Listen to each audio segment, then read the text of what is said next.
Seorang model cantik menghilang setelah pulang dari sebuah pesta.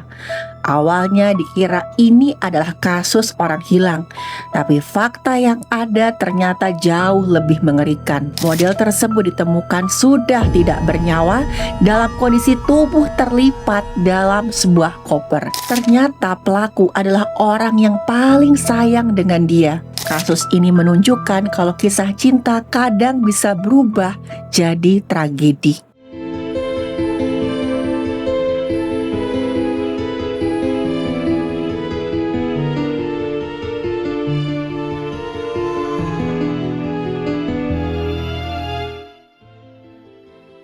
Halo, saya Dr. Stefani. Saya seorang dokter spesialis forensik dan mediko-legal, dan saya belajar dari yang mati. Semua berawal ketika ada seorang model perempuan yang tiba-tiba aja gak datang ke sebuah pemotretan. Model ini namanya Stefanie Piper. Usianya 31 tahun, asal Austria. Dia ini bukan cuma dikenal sebagai seorang model, tapi juga sebagai influencer kecantikan dan musik.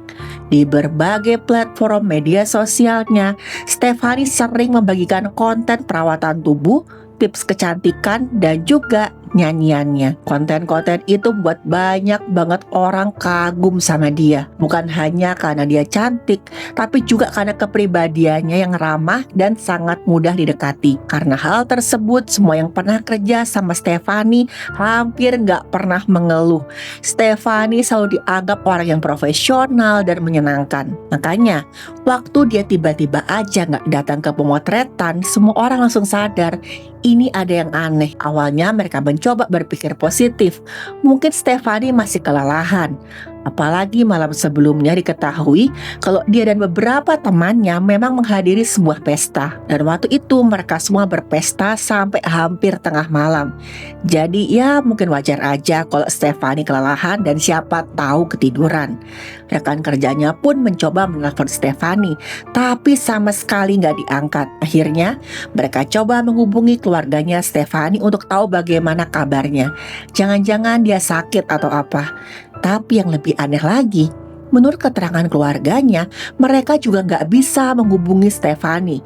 Salah seorang rekan kerja Stefanie yang merupakan fotografer dengan cepat mendatangi unit apartemennya Stefanie. Sampai di sana, fotografer tersebut semakin khawatir karena pintu unit sudah diketuk-ketuk dan Stefanie juga sudah dipanggil beberapa kali, tapi nggak ada jawaban sama sekali.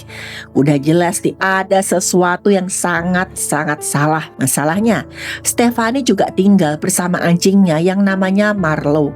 Fotografer tersebut hanya takut misalkan Stefanie gak ada di rumahnya atau jangan-jangan gak sadarkan diri, anjingnya bisa terjebak dan stres di dalam sana. Kasihan banget ya teman-teman. Kalau teman-teman sedang ada di situasi serupa, ini ada beberapa hal yang bisa teman-teman lakukan.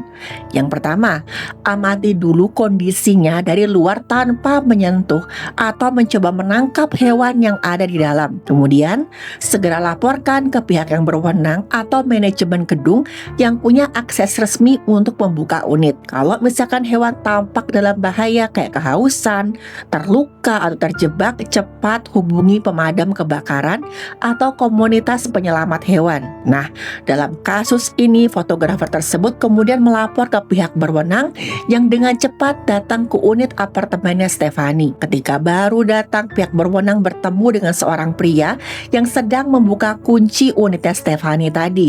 Mereka langsung waspada nih. Mereka tanyai pria tersebut, ini pria ini siapa? Kok bisa dia punya kunci untuk masuk ke unitnya Stefanie? Pria itu mengatakan kalau namanya adalah Patrick.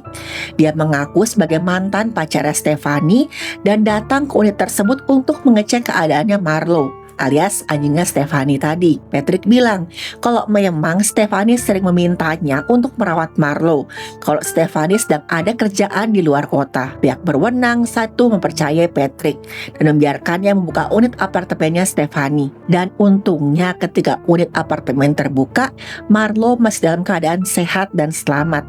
Tapi Stefanie sama sekali nggak ditemukan dalam unit apartemennya. Ketika ditanya oleh pihak yang berwenang, Patrick bilang kok dia juga nggak tahu sama sekali di mana keberadaannya Stephanie. Nah, apa yang sebenarnya terjadi sama Stephanie? Kemana dia menghilang? Pihak berwenang pun membuka penyelidikan setelah mengevakuasi Marlo ke rumah keluarganya Stephanie. Selain itu, mereka juga membuat pengumuman orang hilang yang disebar ke berbagai macam media. Dari hasil penyelidikan, pihak berwenang menemukan ada sesuatu yang mencurigakan. Bukti kalau kasus ini lebih dari sekedar kasus orang hilang biasa. Ada kesaksian dari seorang penghuni apartemen yang mengatakan kalau semalam dia sempat mendengar keributan dari arah unitnya Stephanie. Dari kesaksian tersebut, pihak yang berwenang mengira kalau ini memang bukan sekedar kasus orang hilang, tapi juga melibatkan tindakan kriminal. Pihak berwenang kemudian mengganti fokus penyelidikan. Mereka tanya, apa Stephanie akhir-akhir ini sedang kena masalah? Atau mungkin ada orang yang mau mencelakai Stephanie? Kalau ada, siapa? Pihak yang berwenang berhasil mendapatkan petunjuk yang sangat penting dalam kasus ini. Salah satu teman Stephanie yang datang bersamanya ke pesta tuh bilang kalau Stephanie sempat mengirimkan pesan yang sangat mengkhawatirkan. Awalnya memang Stephanie hanya mengirim pesan seperti ini. Sepertinya ada yang ngikutin saya. Ada seseorang di tangga. Saya nggak bisa melihat orang itu dengan jelas. Mungkin aja orang ini adalah penguntit. Tapi saya akan menghubungi pihak keamanan. Malam itu teman Stephanie nggak melapor karena mengira kok Stephanie baik-baik aja. Karena tadi Stephanie bilang kok dia sudah menghubungi pihak keamanan. Dan ternyata Stephanie benar-benar menghilang. Dan temannya tersebut sangat-sangat merasa bersalah. Pihak berwenang menduga kalau orang itu adalah dalang di balik hilangnya Stephanie. Mereka sempat mengecek rekaman CCTV untuk melihat nih, ada nggak orang yang keluar masuk apartemen Stephanie dalam beberapa hari terakhir. Dari hasil penyelidikan memang kelihatan ada seorang pria masuk ke apartemen Stephanie di malam dia menghilang. Setelah beberapa saat pria itu keluar membawa sebuah benda besar yang digulung dengan kain. Dan benda besar itu bisa aja adalah jasadnya Stephanie. Saat diteliti lebih lanjut, pria tersebut ternyata sangat mirip dengan Patrick alias mantan pacarnya Stephanie tadi. Nah, kecurigaan pihak yang berwenang pun terarah pada Patrick karena tadi mereka ingat waktu pertama kali mereka datang ke apartemen Stephanie, Patrick juga yang membukakan pintu. Walaupun Patrick mengaku kok dia sering dititipi anjingnya Stephanie, tapi tetap aja pihak yang berwenang mulai curiga. Mereka pun minta keterangan pada keluarga Stephanie tentang bagaimana hubungan Stephanie sama Patrick. Dan teman-teman tahu, menurut keterangannya keluarga, Stephanie sama Patrick mengakhiri hubungan mereka secara nggak baik. Pernah satu waktu Stephanie sama Patrick bertengkar hebat. Patrick bilang seperti ini, "Kamu sudah mengacaukan semuanya." Dan Stephanie membalas, "Ya udah kalau gitu kita putus aja. Tapi sebelum itu kembalikan dulu uang saya." Stephanie memang sempat meminjamkan sejumlah uang sama Patrick. Diduga uang itu digunakan Patrick untuk taruhan. Masalahnya pemasukan Patrick memang gak sebanyak Stephanie. Patrick pun perlu waktu lama untuk melunasi hutang-hutangnya. Tapi karena masalah hutang tersebut, sikap Stephanie jadi berubah. Hubungan mereka semakin retak. Pada puncaknya terpaksa harus berpisah. Mendengar keterangan tersebut, pihak yang berwenang semakin mencurigai Patrick. Karena memang Patrick yang punya motif paling kuat yaitu uang dan sakit hati. Pihak yang berwenang pun memanggil Patrick untuk dimintai keterangan. Tapi ternyata teman-teman Patrick sudah melarikan diri ke luar negeri. Dari sini semakin jelaslah kalau Patrick memang sedang menyembunyikan sesuatu. Bahkan dia sampai kabur untuk menghindari pihak yang berwenang. Akhirnya pihak yang berwenang pun menghubungi beberapa pihak lain untuk bekerja sama dan menangkap Patrick. Untungnya nggak perlu waktu lama. Patrick ditemukan sedang membakar mobilnya di sebuah lahan parkir. Diduga dia ingin menghilangkan barang bukti. Patrick pun diringkus tanpa perlawanan dan kemudian dikembalikan ke negara asalnya. Patrick langsung dibawa ke kantor pihak yang berwenang. Di sana dia dimintai keterangan tentang hilangnya Stephanie. Awalnya udah bisa ditebak teman-teman. Patrick gak mau bicara sama sekali. Tapi untungnya berkat ketekunan pihak yang berwenang, akhirnya Patrick pun mau bicara. Patrick ngaku kalau dia memang sudah menghilangkan nyawanya Stephanie. Berdasarkan keterangan Patrick, dia memang sudah dari lama menyimpan dendam sama Stephanie. Gara-gara tadi seperti yang sudah saya bicarakan sebelumnya, Stephanie dan Patrick putus secara gak baik-baik. Patrick berhutang sejumlah uang ke Stephanie dan membuat hubungan mereka semakin gak baik sampai akhirnya putus. Dan Patrick merasa kok Stephanie itu sikapnya berubah dan seperti gak menghargai dirinya sebagai seorang laki-laki. Padahal di satu sisi Patrick katanya nih masih sangat sayang sama Stephanie, tapi pada akhirnya Stephanie tetap minta untuk mengakhiri hubungan, tetap minta putus. Waktu itu sebenarnya Patrick menolak untuk putus, tapi Stephanie tetap ingin mereka gak berhubungan apa-apa sama sekali. Stephanie juga minta dengan tegas pada Patrick untuk menjauhinya. Dari situlah Patrick mulai menyimpan dendam. Dia merasa sudah diremehkan oleh Stephanie dan dia enggak terima. Patrick pun mulai menyusun rencana untuk membalaskan sakit hatinya. Dari keterangan Patrick, dia berniat untuk menyerang Stephanie di apartemennya ketika mantan pacarnya itu sedang lengah. Kebetulan waktu itu Stephanie baru aja mendatangi sebuah acara pesta sampai tengah malam. Karena baru pulang, udah pasti Stephanie kecapean. Patrick berpikir kalau itu adalah saat yang tepat untuk menyerang Stephanie. Stephanie turun dari taksi langsung menuju unit apartemennya. Sementara Patrick menunggu di tangga yang ada di dekat sana. Ketika Stephanie membuka pintu, Patrick berusaha menyergap. Tapi di tengah jalan dia malah ragu-ragu dan cuma menghampiri Stephanie. Menurut keterangannya Patrick, ketika itu Stephanie kelihatan kaget, tapi tetap mengizinkan Patrick untuk masuk ke unit apartemennya. Awalnya mereka berdua hanya mengobrol santai, tapi gara-gara hubungan mereka sudah gak baik-baik aja, obrolan itu malah berujung dengan pertengkaran hebat. Bahkan suaranya kedengaran sampai keluar ke tetangga sebelahnya Stephanie. Makanya tadi kan teman-teman, ada kesaksian dari tetangga kalau mereka mendengar ada suara ribut-ribut dari arah apartemennya Stephanie. Perdebatan tersebut gak menghasilkan solusi gara-gara Patrick keburu gelap mata. Patrick pun mencengkeram leher Stephanie, dia tekan sekuat tenaga. Stephanie mencoba melawan tapi udah jelas tenaganya kalah kuat dengan Patrick. Patrick juga menutup mulut Stephanie supaya mantan pacarnya itu nggak bisa berteriak minta tolong. Dan teman-teman, ketika leher ditekan dengan kuat dan hidung juga mulut ditutup, tubuh manusia akan mengalami kekurangan oksigen total dari dua arah sekaligus. Aliran udara dicegah masuk dan aliran cairan tubuh ke otak pun terhambat.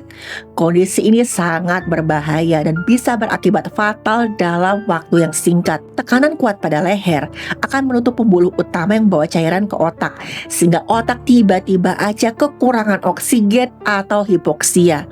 Dalam 5-10 detik orang bisa mengalami pusing, pandangan gelap, dan puncaknya pingsan. Kalau tekanan terus berlanjut, sel-sel otak mulai rusak karena enggak mendapatkan oksigen yang cukup.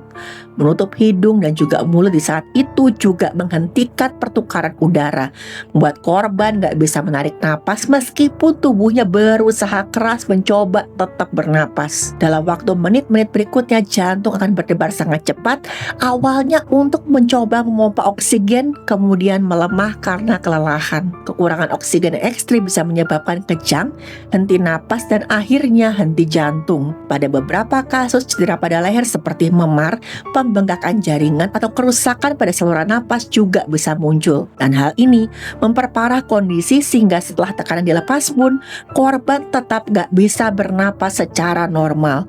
Ya, segitu beresikonya dan udah pasti Stephanie sangat kesakitan. Setelah beberapa saat Patrick merasakan kalau tubuh Stephanie mulai melemas. Mantan pacarnya tersebut gak lagi bisa melawan dan berontak sama sekali. Patrick melepaskan cengkeramannya dan baru sadar kalau Stephanie, mantan pacarnya, udah gak bernyawa. Dan melihat itu Patrick menangis dan menyesal, tapi semua udah terlambat.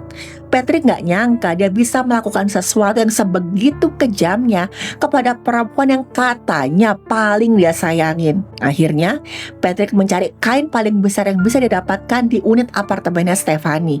Dia bungkus tubuh Stephanie dengan kain tersebut dan dia bawa pergi. Niatnya, Patrick ingin menyembunyikan tubuhnya Stephanie. Tapi sebelumnya, Patrick ingat kalau Willow atau anjingnya Stephanie masih ada dalam unit. Patrick kembali ke unit apartemennya Stephanie berniat ingin membawa Willow juga. Tapi ternyata dia papasan dengan pihak yang berwenang yang saat itu juga datang untuk memeriksa unitnya Stephanie. Terpaksa, Patrick sok-sokan sikap santai membuat alibi kalau dia ingin mengecek keadaannya Willow.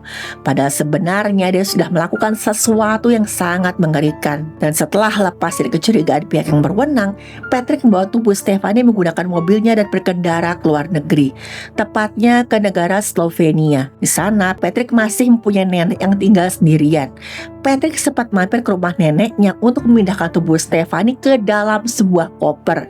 Barulah setelah itu dia berkendara lagi ke sebuah hutan yang ada di dekat sana untuk membuang tubuh mantan pacarnya tersebut. Setelah menjelaskan semua hal itu, pihak yang berwenang minta Patrick untuk menunjukkan tempat dia membuang tubuhnya Stephanie. Untungnya Patrick masih bisa mengingat tempatnya, dan tubuh gak bernyawa Stephanie pun akhirnya bisa ditemukan. Dari hasil pemeriksaan pihak forensik ditemukan beberapa luka di tubuhnya Stephanie, di antaranya memar dan juga luka tekan pada leher.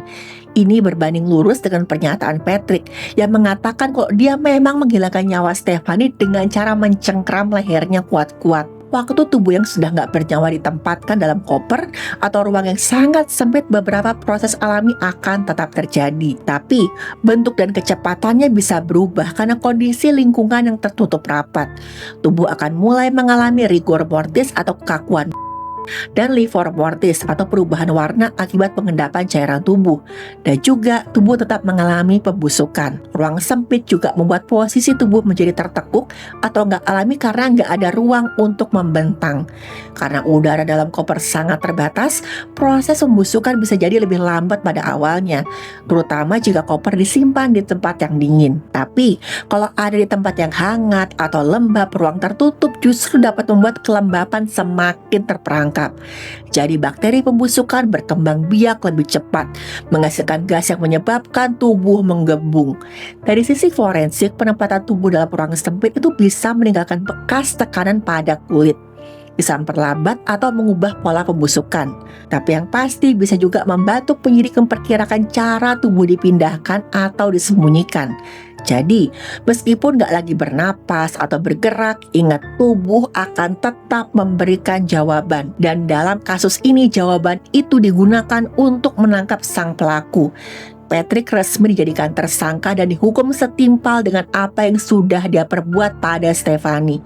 Belakangan juga diketahui kalau 2 orang anggota keluarga Patrick juga terlibat. Mereka kemudian juga ikut dihukum bersama dengan Patrick. Di persidangan, Patrick sempat mengatakan kalau perbuatannya itu enggak sengaja. Patrick bilang dia hanya dipengaruhi emosi sesaat dan malah menghilangkan nyawanya Stephanie. Tapi tetap aja apapun alasannya, kekerasan yang berujung pada hilangnya nyawa tetap gak bisa dibenarkan. Teman-teman, saya pesan ya, stop kekerasan dan mulai lebih peduli kepada sesama. Karena keamanan dan keselamatan bersama adalah tanggung jawab semua orang. Sehingga penting buat saling peduli dan tidak mengabaikan tanda-tanda bahaya.